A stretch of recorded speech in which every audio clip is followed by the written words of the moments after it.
I was hardwired from birth to be a fan of Akira Toriyama. When I was younger, one of the first franchises I ever loved was Super Mario. There's photos of me somewhere with a Nintendo before I could even speak, and I played those games to death. But of course, there was another hero who ran concurrently to Mario, and he ran much faster. I had his comics, loved his cartoons, and learned to read just so I could read his books without my mum's help. And that character is John C.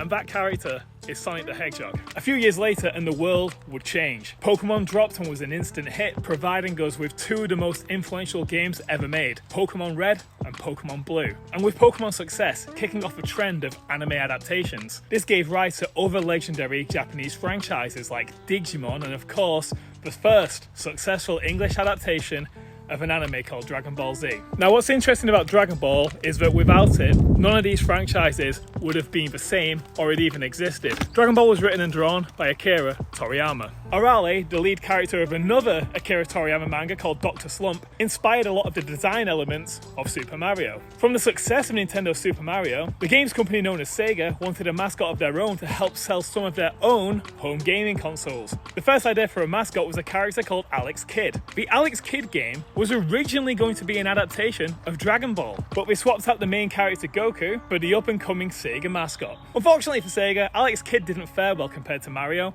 so Sega went in another direction and created Sonic the Hedgehog, a character who would gather 7 mystical items that would grant him great power, including the power to turn into a golden, super-powered version of himself known as Super Sonic, a great homage to Goku's Super Saiyan transformation from Dragon Ball Z, and of course the 7 Chaos Emeralds being the 7 Dragon Balls. Pokemon was, and still is, an insane powerhouse of a franchise. In fact, to this day, it's still the highest grossing media franchise in the world, bigger than everything else, and it was inspired by the monster RPG games that came before it, such as Dragon Quest and Chrono Trigger. In fact, the character designs and early monster designs strongly resemble the characters created by that game's lead artist, Akira Toriyama. And unsurprisingly, another similar Japanese franchise known as Digimon follows much into the same pattern. The key character and monster designs of Digimon pay homage to the designs of Toriyama, and at one point in development, he was even asked to draw those characters. So I had experienced all of these franchises before I had even experienced Dragon Ball. So as you can see, I was a fan of Akira Toriyama